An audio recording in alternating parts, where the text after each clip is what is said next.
Hello everyone. Welcome back to our channel MSB trades. Friends, already నేను చాలా సార్లు videos upload చేశాను. Trade plan ఎలా చేయాలి అండ్ ట్రేడ్ ప్లాన్ తో మనం ట్రేడ్ ఎలా చేసుకోవాలి అండ్ మార్కింగ్ అనేది ఎలా ఉంటది. పర్టికులర్ గా 4 వీడియోస్ నేను అప్లోడ్ ఆల్రెడీ చేశాను మన యూట్యూబ్ ఛానల్లో. మీకు మన యూట్యూబ్ ఛానల్లో వెళ్ళి చూస్తే కనిపిస్తాయండి. ఇవాల్టి వీడియో ఏంటి అంటే నేను ఎలా థింక్ చేస్తాను, నేను ఒక ట్రేడ్ తీసుకునే ముందు ఎలా ఆలోచిస్తాను, నేను ఏమేమి ఫాలో చేస్తాను, అవన్నీ నేను ఇప్పుడు మీకు డీటెయిల్ గా చెప్పబోతున్నాను. మీరు కావాలంటే ఈ రొటీన్ ఫాలో కావచ్చు, లేకపోతే మీరు ఓన్ గా కూడా ఇది చూసి మీరు ఓన్ గా కూడా ఏమైనా ఎక్స్ట్రా యాడ్ చేసుకొని మీరు ఫాలో అవ్వండి. ఓకేనా? సి, ఇప్పుడు నార్మల్ ట్రేడ్ ప్లాన్ అంటే ఏంటి? మార్కింగ్ చేసుకోవాలి, indirect breakouts, indirect break downs, direct breakout, direct break downs, ఎఫ్ఈజీస్, ఆర్డర్ బ్లాక్స్, ఇవన్నీ మనము డ్రా చేస్తాం. బట్ ఇది కాకుండా ఇంకా ఏముంటాయి మార్కెట్ లో అంటే సింపుల్. ఫస్ట్ ఫస్ట్ చాలా మంది మార్నింగ్ లేవగానే ఏం చేస్తారు అంటే న్యూస్ చూస్తారు. న్యూస్. బ్రదర్, మీరు న్యూస్ చూస్తారా అంటే నేను చూడను. అది ఎందుకు చూడరు అంటే ఆ న్యూస్ ఏంటి అంటే మ్యానిపులేట్ చేస్తుంది మనుషులని. నేను ఏ న్యూస్ ఛానల్ ని ఏం అనట్లేదు. జస్ట్ నేను నా ఒపీనియన్ చెప్తున్నాను. నేను న్యూస్ చూడను. ఎందుకంటే దాని లోపల నాకు మ్యానిపులేషన్ కనిపిస్తది. ఇలా జరగబోతోంది అంటే దానికన్నా రివర్స్ జరుగుతుంది. ఇది ఎక్కబోతోంది అంటే ఆ స్టాక్ అక్కడికి వెళ్ళి ఫాలో అవడం స్టార్ట్ అవుతుంది. సో నేను న్యూస్ చూడను. ఇది ఫస్ట్. సెకండ్, మార్కెట్ లో కండిషన్స్.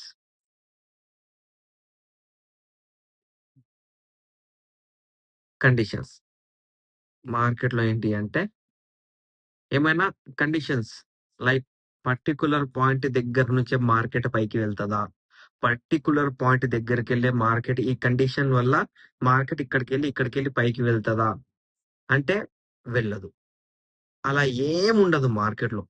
మార్కెట్ తన లెవెల్స్ ని రెస్పెక్ట్ చేస్తూ ఇఫ్ బ్రేక్ అవుతే రివర్స్ అవుతది, బ్రేక్ కాకపోతే selling order black, buying order black దాని ప్రీవియస్ పొజిషన్స్ దగ్గర ఇస్తే మార్కెట్ అనేది పైకి వెళ్ళిపోతుంది. థర్డ్ వచ్చేసి ఎలక్షన్స్. ఎలక్షన్స్ మార్కెట్ లో ఎక్కడైనా ఎలక్షన్స్ జరుగుతుంటే దాని ఇంపాక్ట్ మార్కెట్ పైన ఉంటదా అంటే ఎస్, దాని మార్కెట్ పైన ఇంపాక్ట్ ఉంటది. ఓకేనా? అంటే ఇవి రెగ్యులర్ గా జరగవు, బట్ ఎప్పుడైనా జరిగినా నేను అవి కూడా చూస్తాను. ఓకే. ఫోర్త్ వచ్చేసి monetary policy, repo rate, monetary policies ఏదైనా కానివ్వండి. రెపో రేట్, మానిటరీ పాలసీస్ ఏమైనా వచ్చాయి, దాని లోపల ఏమైనా ఇంక్రీజ్ డిక్రీజ్ అయితే మార్కెట్ మీద ఇంపాక్ట్ ఉంటుందా అంటే ఎస్, మార్కెట్ పైన ఇంపాక్ట్ ఉంటది. Fifth, wars. ఎప్పుడైనా మనకు వార్ ఎక్కడైనా జరిగితే మన మార్కెట్ మీద ఇంపాక్ట్ ఉంటుందా అంటే ఇఫ్ వీఆర్ కనెక్టెడ్, మనకి అక్కడికి వెళ్ళి ఏమైనా సప్లైస్ అయినా కానివ్వండి, మన దగ్గరికి వెళ్ళి అక్కడికి ఏమైనా వెళ్ళాలి, అక్కడికి వెళ్ళి ఏమైనా రావాలి, మధ్యలో ఎక్కడైనా మనకు కనెక్షన్స్ ఉన్నాయి, ఆ పర్టికులర్ దగ్గర వార్ జరుగుతుంటే మన మీద ఇంపాక్ట్ పడుతుంది. ఇఫ్ బయట గ్లోబల్ మార్కెట్ మీద ఎక్కడ ఇంపాక్ట్ పడినా మన ఇండియన్ మార్కెట్ కి అది ఎఫెక్ట్ అవుతుంది అండి. సో వార్ జరిగేటప్పుడు మార్కెట్ వార్ కండిషన్స్ లో ఉంటుందా అంటే ఎస్, వార్ కూడా మార్కెట్ లో యాక్సెప్ట్ అవుతుంది. సో ఈ 5 థింగ్స్ నేను చూస్తాను. బట్ దాంట్లో ఫస్ట్ వచ్చేసి నేను చూడను. ఎందుకంటే మ్యానిపులేషన్. ఈ 5 థింగ్స్ మీరు కూడా చూడాలి అంటున్నాను. ఓకే. ఎక్కడైనా కండిషన్స్ ఉంటాయంటే మార్కెట్ లో ఎటువంటి కండిషన్స్ ఉండవు. Market feel free to trade. But ఏంటి అంటే ఇవన్నీ మనం ఫాలో అవ్వాలి. ఎలక్షన్స్ వల్ల మార్కెట్ లో ఇంపాక్ట్ అవుతుందా అంటే అవుతుంది. ఎప్పుడైనా పాలసీస్ వస్తే దాని మార్కెట్ మీద ఇంపాక్ట్ ఉంటుందా అంటే 100% మార్కెట్ మీద ఇంపాక్ట్ ఉంటది. వార్స్ వల్ల కూడా ఉంటది. ఇది వచ్చేసి నేను చూస్తాను ఇఫ్ అవి జరిగితే. 12 మంత్స్ జరగవు, అది ఎప్పుడో ఒక్కసారి వస్తాయి. బట్ అది కూడా మనం చూసుకోవాలి ఫర్ ఇంట్రాడే. సెకండ్, ఇప్పుడు వచ్చేసి ఫస్ట్ అది అయిపోయింది కదా, ఇప్పుడు వచ్చేసి సెకండ్. ఇప్పుడు మీరు చూసుకుంటే మార్కెట్ మనం ట్రేడ్ చేసేటప్పుడు అవన్నీ చూసుకున్నాం, మనకు అర్థం అయిపోయింది. ఇప్పుడు దాని తర్వాత ఏంటి అంటే ఫస్ట్ మనం టెక్నికల్ డ్రాయింగ్ చేయాలి. టెక్నికల్ డ్రాయింగ్ టెక్నికల్ డ్రాయింగ్ అనేది మన దగ్గర ఉండాలి. సెకండ్ వచ్చేసి రూల్స్. రూల్స్ నేను 100% రూల్స్ ఫాలో అవుతాను. నేను ఫాలో అవుతాను. ఓకే. థర్డ్ వచ్చేసి indicators or oscillators. Indicators or oscillators. ఇవి మీరు ఫాలో అవుతారా అంటే నేను ఫాలో అవ్వను. ఎందుకంటే మార్కెట్‌లో ఇప్పుడు మీరు ఈ వీడియో చూస్తున్నా, మీరెప్పటి వరకు ఇండికేటర్స్ ఆర్ ఆసిలేటర్స్ యూజ్ చేస్తారో, మీరు లాస్‌లోనే ఉంటారు. 4 డేస్ ప్రాఫిట్ వస్తది. 5 డేస్ ప్రాఫిట్ వస్తది. పోనివ్వండి 10 డేస్ ప్రాఫిట్ వస్తది. బట్ ఒకటే రోజు ఆ ప్రాఫిట్‌తో పాటు మీ క్యాపిటల్ కూడా పోతది. If you are using any indicator. మార్కెట్‌లో చాలా మందున్నారు. మేము అది అమ్ముతాము, మేము ఇది అమ్ముతాము, ఆ ఇండికేటర్ అంతా మా ఇండికేటర్ చూపిస్తే అక్కడికెళ్ళి పడిపోతది. మా ఇండికేటర్ అక్కడికెళ్ళి చూపిస్తే అక్కడికెళ్ళి మార్కెట్ రైజ్ అయిపోతది. All nonsense. నమ్మొద్దు. ఓకేనా? టెక్నికల్ చూడండి. కొంచెం సైకాలజీ యూజ్ చేయండి. ప్రాఫిట్సే ఉంటాయి. బట్ ఇండికేటర్ అండ్ ఆసిలేటర్స్ నేను యూజ్ చేయను. ఓకేనా? టెక్నికల్ డ్రాయింగ్, రూల్స్ ఇవన్నీ వచ్చేసాయి. దాని తర్వాత మెయిన్ మార్కెట్‌లో ఇంపార్టెంట్ ఏంటి అంటే right subject. Right subject.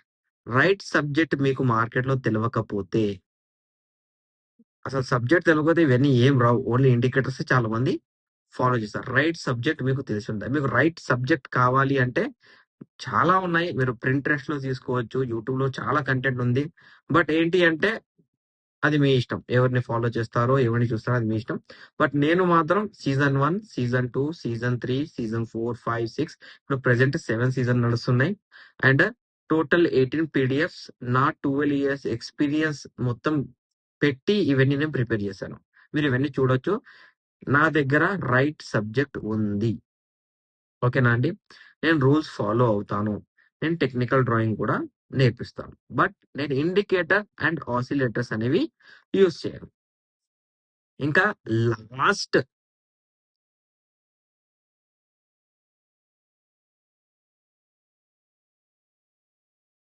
Decision making. ఇది చాలా ఇంపార్టెంట్.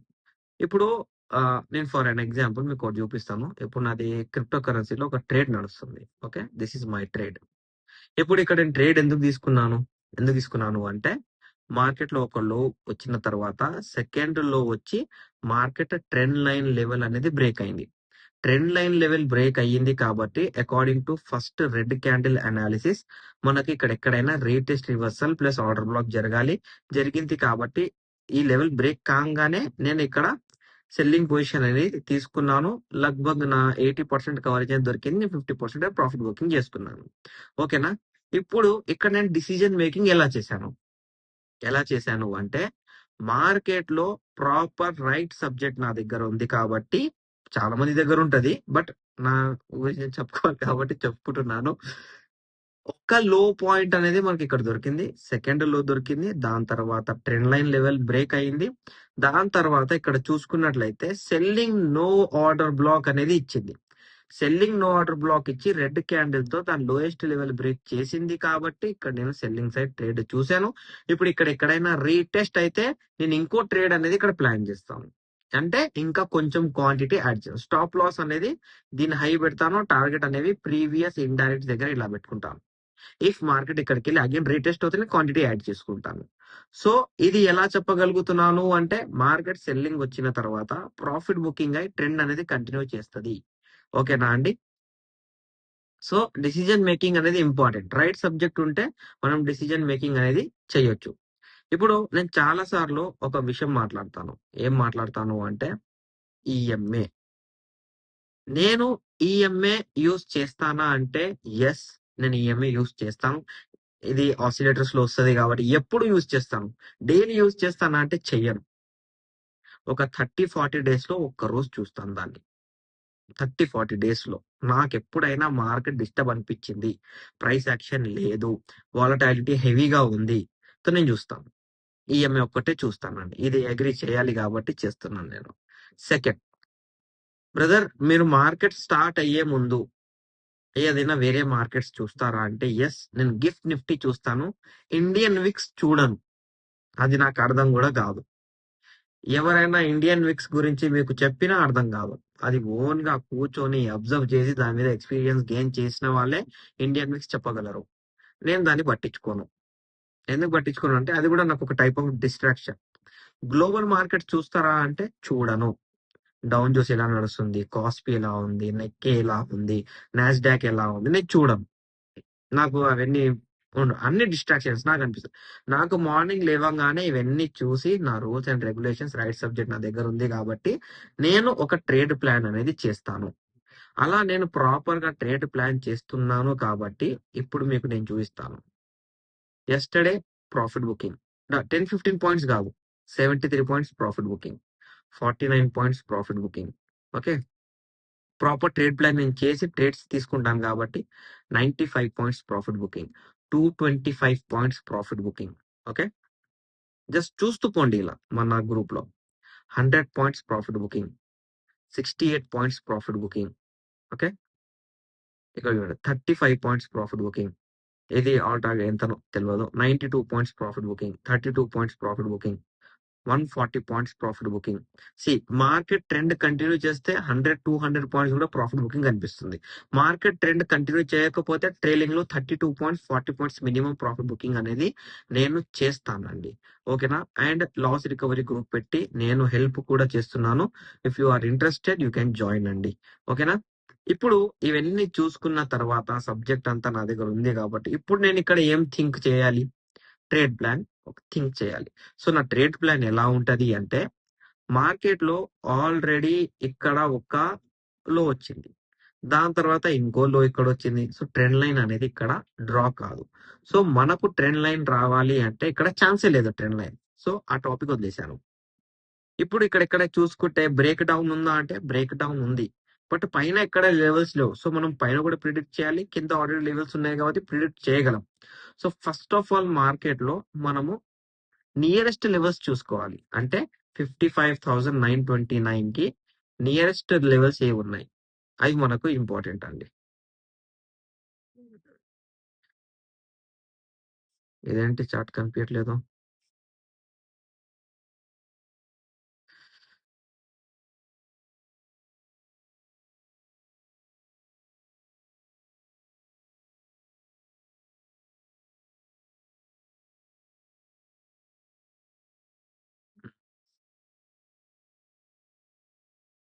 ఐ థింక్ ఇంటర్నెట్ పోయింది.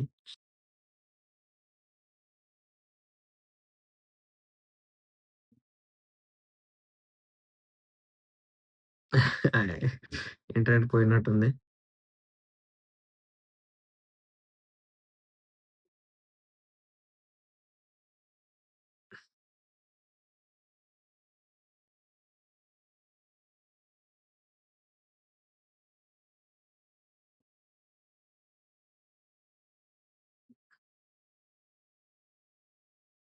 ఐఫోన్ కనెక్ట్ చేస్తాను నేను. Okay, it's connected. Okay, so nearest levels అనేవి నేను చూసుకుంటాను. ఇప్పుడు ఈ పాయింట్స్ కి మనకు నియరెస్ట్ లెవెల్ ఎక్కడ ఉందండి? ఇక్కడ ఉన్నాయి. ఓకే, నియరెస్ట్ లెవెల్స్ అవి.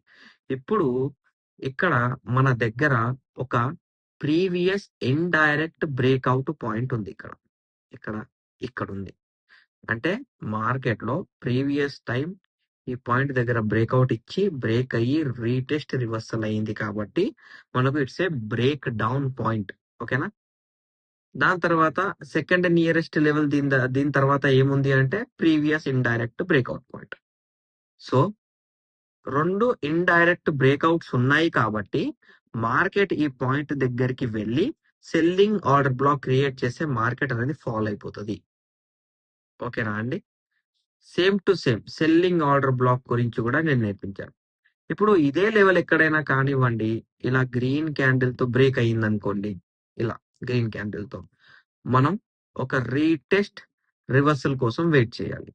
సో ఇలా నేను మార్కింగ్ అనేది చేసుకుంటాను. అలా కాకుండా మార్కెట్ ఫాల్ అవ్వాలి అనుకుంటుంది అనుకోండి, market previous indirect break down level అంటే ఇదే పాయింట్‌కెళ్ళి మార్కెట్ లెవెల్ బ్రేక్ చేసి పైకి వెళ్ళింది కానీ, రేటెస్ట్ రివర్సల్ ఇవ్వకుండా మల్టిపుల్ సెల్లింగ్ పొజిషన్స్ అనేవి ఇచ్చింది. అదే లెవెల్ గ్రీన్ క్యాండిల్‌తో ఇక్కడ బ్రేక్ చేసింది కాబట్టి, ఈ పాయింట్ దగ్గరికి మార్కెట్ వచ్చి ఎక్కడైనా బయింగ్ ఆర్డర్ బ్లాక్ ఇస్తే మార్కెట్ అనేది డైరెక్ట్‌గా బయింగ్ వెళ్ళిపోతది. సో, నేను మీకు సజెస్ట్ చేసేది ఏంటి అంటే, ప్రాపర్ సబ్జెక్ట్ ఉంటే, ఆ సబ్జెక్ట్‌కి ఆ రూల్స్ అండ్ రెగ్యులేషన్స్ అనేవి మనం ఫాలో చేయాలి. మనము నేర్చుకున్న సబ్జెక్ట్ లో కూడా రూల్స్ అండ్ రెగ్యులేషన్స్ ఉంటాయి. డైరెక్ట్ బ్రేక్అవుట్ లాగా పని చేయాలి అంటే బయింగ్ ఆర్డర్ బ్లాక్ రావాలి. అక్కడ బయింగ్ ఆర్డర్ బ్లాక్ రాలేదు అంటే అక్కడ బయింగ్ ఎలా వస్తుంది? రాదు. ఇండైరెక్ట్స్, డైరెక్ట్స్ ఏదైనా కానివ్వండి, ఎఫ్ఈజీస్ ఏదైనా కానివ్వండి, ఏ వాల్యూస్ అయినా కానివ్వండి, మార్కెట్ లో రూల్స్ అండ్ రెగ్యులేషన్స్ ఉంటాయి. కండిషన్స్ అనేవి ఉండవు. మనం ఎలా అయినా మార్కెట్ లో ట్రేడ్ చేసుకోవచ్చండి. కండిషన్స్ అంటే సెబీకి పెట్టే కండిషన్స్ అవే అనట్లేదు నేను. క్యాండిల్ కండిషన్స్ గురించి మాట్లాడుతున్నానండి.